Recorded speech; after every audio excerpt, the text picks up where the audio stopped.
Aronia. How many people have tasted Aronia berries? Very few. Kind of astringent, right? Can you just eat them off the bush like a raspberry? They're native to the state. They grow in the lowlands, especially on this side of the state. A lot of the Aronia is on this side of the state, not on the side of the state I'm from. They're perfect for no spray organic. There's really no diseases that people know about for Aronia yet. The bushes are small. Well, Viking temps. I grow Viking and Nero. The Viking is a little bit taller than Nero. Aronia will do well in forest garden settings, half day, sun side of trees and stuff like that. If you're lucky, the birds won't develop an affinity to them. It took the birds at my place about 15 years before they started hammering on them. The bushes are very long-lived. My oldest bushes are 20 years old. They show no sign of decline. In fact, I've got 6 bushes left of the old bushes, and I've got a 5-gallon bucket from each of them of Aronia. And the bushes are they're about 12 or 14 feet tall. The fruit was so heavy that all the branches were all the way down to the ground. The fruit was almost laying on the ground by the time we picked it. So it made it even easier to pick. Deer. I planted Aronia at my vineyard, which is a big open field in deer land. I have 500 Aronia in tree tubes. The Aronia are 5 years old. All my Aronia are 2 inches taller than the tree tubes. The deer come along about once a month and they just graze them all off. The first few years it was a good thing because it puts energy into the roots. I'm getting sick of it now. Also voles and mice. Everything wants to eat the Aronia. You could use it as a distraction tree then if you're trying to grow other things. And you can... Right, but the other thing I'm trying to grow are things like cherries, which they also eat. For some reason, the deer like wine-producing fruit. Maybe they're getting drunk on it. Maybe that's what's going on. And they're beautiful trees. Like even having one as a landscape tree that works really well.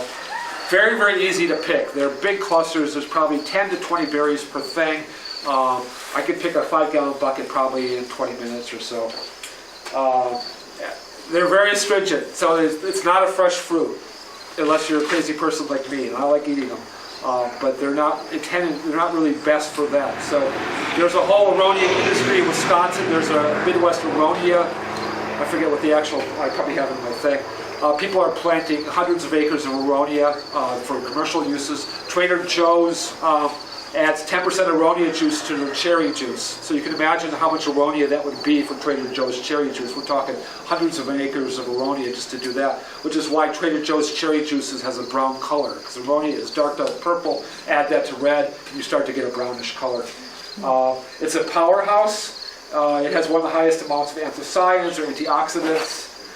The two best cultivars are Viking and Nero. That's pretty much all you can get a hold of around here. Once again, there's a little chart. Aronia blows everything off the map. I mean, it's like every one of these things we're growing, it just blows all the traditional stuff off the map. Some of the products made of Aronia include jam, chutney, ice cream, barbecue sauce, juice, gummy bears, nutritional supplements, and tinctures. It's considered a superfood, and you can go online, and if you start searching superfoods, you'll find, 8 ounces of Aronia juice selling for $50. I mean, it's just crazy. Who knows if they actually get that for it, but astringency lessens with aging.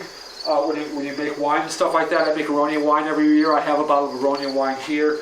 Aronia wine has so much dark purple in it that it's a great wine. 50 years from now, that wine is still going to be good because of all the anthocyanins in it.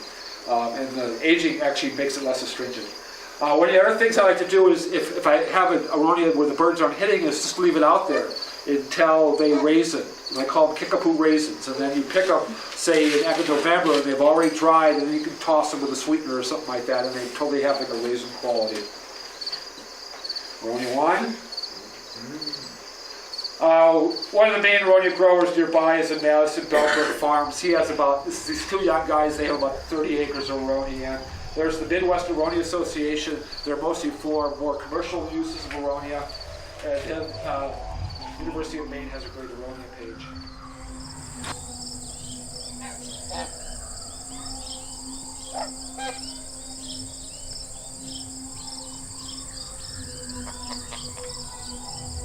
Ay, ay, ay.